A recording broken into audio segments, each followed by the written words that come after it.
Hello guys, good morning, જય શ્રી કૃષ્ણ, જય મહાદેવ, જય ખોડિયાર. કેમ છો બધા? મજામાં? અમારે તો જો આવું સરસ ગુડ મોર્નિંગ થઈ ગયું છે.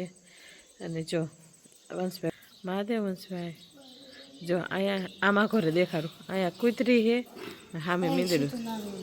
હા, બાજુમાં મીંદડી બેઠી છે ત્યાંથી. હા હા, એ કે રહી છે. એક આ રહી, મોરલા મોરલા. તો કૂતરી સામે બે મીંદડાની બાજુમાં હોય તો કોઈ એકબીજાને અડે નહીં, એટલું ઓલું કહેવાય ને ગમે એમ તે. એટલે તે જો બાપુ ઉઠે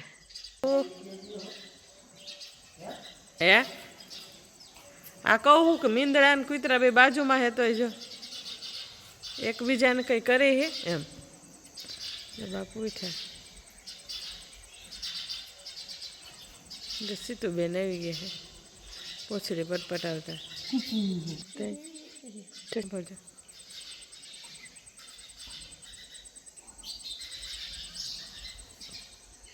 પાવતા મોઢે ઓઢે ગાડી અહીં પડી છે.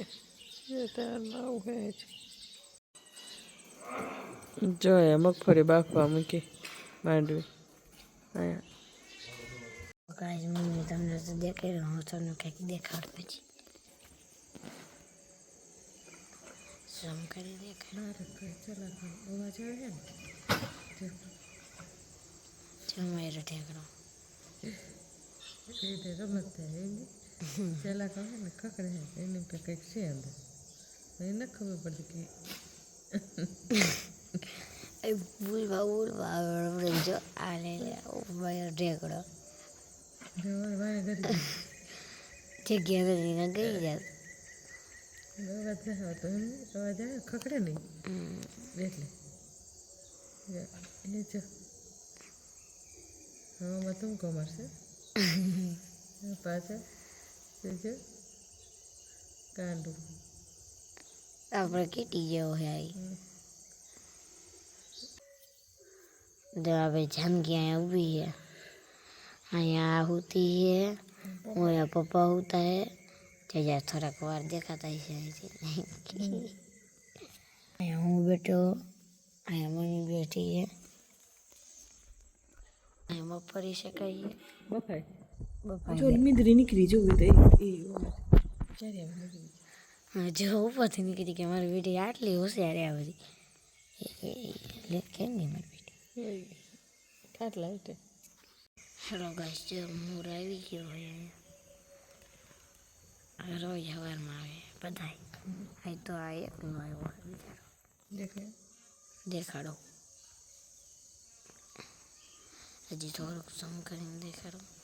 ના આ તો ઢેલ હે ને લગભગ મોર જ છે પાંખડા ના ભાદરવો મહિનો પીછા કરી દે ને હવે આવે ને જો ચણ ને સુરત દાદા જે સૂર્યનારાયણ હવા પર થઈ ગયો છે નહીં મસ્તીને સુરત દાદા ઉગે ધીમે ધીમે. ઠંડી જાય છે હવે. હા જો પવન ચક્કી તમને દેખાડી છે, પાખિયા દેખાતા છે ફર. ચાલો ચાલો ભાઈ, કાનો તૈયાર થઈ ગયો છે. તૈયાર થઈ ગયો નહીં, તૈયાર કરે કાનાને રાધા મૈયાને આજ છે ધોકો. બાકી જો બધું ગ્રાઉન્ડ સાફ સૂફ કર્યું આજે. આ રીતનું છે કંઈક. હે હા, આજ વનસે હો ભરાયું. ઘણી 5 મિનિટ તો ઘણી મહેનત કરી વનસે. ઓલા કે રામે સેતુ બાંધો ને ખિસકો લઈ રહી ને એની પૂંછડી બોરી પાણીમાં રેતીમાં બોરી હનુમાનજી કા શું કરે છે તો કે હું કે મદદ કરું એ માને ખિસકો લઈ પડે એની નાવેની નાની બરાબર હે ને, એમ તો થયું ને કે હું કરાવું. એમ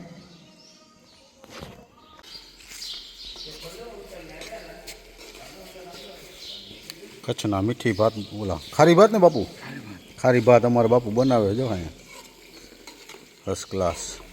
આપણે તે બાજુ ન બને પણ આ બાજુ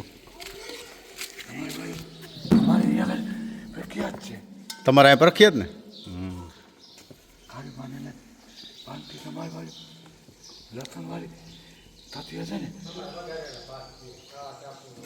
હે આપણે આવા ન બનાવે બાપુ, આ તો જો જમાવટ.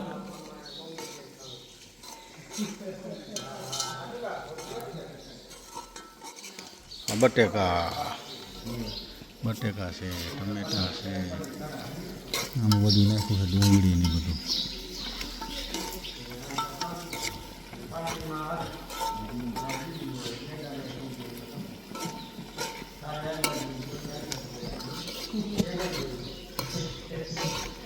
ગાઈસ તો આજ અમે આવી ગયા છીએ ઘરે, પણ અમારે 2-3 દી અમે વ્લોગ એટલે શૂટ નથી કર્યો, ધોકાનો કર્યો તો એના પછી અમે વ્લોગ શૂટ નથી કર્યો, કેમ કે આગલે દિવસે બેસતું વરસ ને અહીંયા હે ને લાઇટ ને બધું વયું ગયું હતું, તો ચાર્જિંગ નહોતું થતું ફોનમાં, અને આ ફોન અમારા ભાઈએ લીધો હોય છે અને સ્વિચ ઓફ કરી નાખ્યો હતો.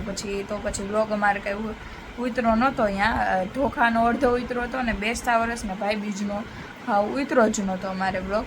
તો પછી અમે એ વ્લોગ ઉતાર્યો નથી, પણ આજે અમે આવતા હતા તો અમારે બહુ મોટી ટ્રેજેડી થઈ ગઈ, કેમ કે અમારું ટાયર પહેલાં પંચર થઈ ગયું હતું. અમારે ક્યાં અમે સામખેરી પહોંચ્યા હતા, સામખેરી ને પપ્પા, હા સામખેરી અમે પહોંચ્યા હતા તો અમારે હે ને ટાયર પંચર થઈ ગયું. અમારે કોઈક બસ અમને નથી ખબર પડી કે પંચર થઈ ગયું, કેમ કે હમણાં ગાડીમાં એવું થાય પંચર થઈ જાય ને તો ખબર નથી પડતી કે ગાડીમાં પંચર થયું એમ. તો અમારી બાજુમાં કોઈક મિની બસ લઈને જતા હશે ને તો એમને જોયું અને એમને અમને ઈશારામાં કીધું કે પંચર હે એમ. તો પછી એમને અમને કીધું કે તમારી ગાડીમાં પંચર હે, તો પછી અમે પંચરવાળી દુકાન ગઈ હતી તો એ હે ને કાંઈ ન કર્યું, રબર અમારી જે વ્હીલ હતું ને એમાં થોડીક જગ્યાએ હે ને પપ્પાને હે ને એ દેકારો બંધ નથી કરવો કહું તો હે ને અમારે શું હતું ટ્યુબના ઉપર કહેવાય ને કે આમ તિરાડ જેવું થઈ ગયું હતું. તો પછી એના ઉપર એ લોકોએ કાંઈ ન કર્યું, મેલ્ટેડ રબર આવે ને કંઈક કહેવાય છે એમાં, હા તો તું કર, તો આ મેલ્ટેડ રબર લગાવી દીધો એને, પી ઉપરથી કંઈક કહેવાય મને ખબર નથી. તો એ એમને કરી દીધું ને પપ્પાએ પૂછ્યું હતું એમને કે એ કે મોરબી સુધી હાલશે, તો એમને કીધું આ મોરબી સુધી હાલશે. તો મોરબીથી 12 કિલોમીટર છેટા હતા અને અમારું ટાયર હાવ પંચર થઈ ગયું. તો એમને ખબર ન પડી કે પંચર થઈ ગયું એમ. પછી પંચર થઈ ગયું અને વ્હીલ અંદર પ્લેટ હોય ને વ્હીલ પ્લેટ એ રોડમાં ઘસાવા માંડી, ધડધડ આખી ગાડી થવા માંડી, તમે જુઓ ને અંધારું, એટલે વાત જવા દેવું અંધારું હતું, કેમ કે હવે તો હે ને 6:30 અંધારું થઈ જાય. અમે 7 વાગે અમે પહોંચ્યા હતા અને આખી હે ને આમ ધડધડ એવું થાય તો જો એવું લાગે આખી ગાડી વાઇબ્રેટ થવા માંડી હતી, કેમ કે વ્હીલની પ્લેટ જે હોય એ અડી જાય તો વાઇબ્રેટ થવા માંડી હતી ગાડી. પછી સારું બાજુમાં જ પેટ્રોલ પંપ હતું તો ત્યાં ગયા તો અહીંયાના પેટ્રોલ પંપના જે ઓનર હશે બહુ સારા હતા, એ જે એમની ગાડી છોડાવીને જ લાવ્યા હતા બેસતા વર્ષની. તો એ કંઈક હજી અમે ગાડી નથી વાપરી ને એનું ઓલું શું કાંઈક કહેવાય ટાયરથી ઓલું જમ્પર જ કહેવાતું હોય છે, ના જમ્પર તો એને કમાનના બાજુમાં આને શું કહેવાય ભાઈ, એક સેકન્ડ પૂછીને કહું.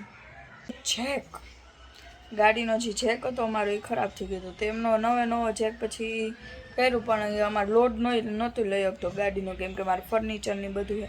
પછી આના જે ઓનર હતા ને તેમને હે ને થોડીક ઓલું માઇન્ડો લગાડીને એના જે બ્લોક્સ હતા ને અહીંયા ઈંટના એવા તેના ઉપર એક ઉપર એક રાખી દીધું ને એના ઉપર પછી પપ્પાને કીધું તમે ચડાવી દો. મોટા હતા, નાના નહોતા, મોટા હતા. તો પછી પપ્પાએ એના ઉપર આમ ચડાવી તો થઈ ગયું. પછી એમને હે ને અમારું ટાયરે બદલાવી દીધું ને બધું કરી દીધું. હું તમને ને અમારા ટાયરનો ફોટો આમાં મૂકું, તમે જુઓ ને એટલે તમને ખબર પડે કે ટાયરની કેવી હાલત, ચીથરા ઉડી ગયા હતા ટાયર.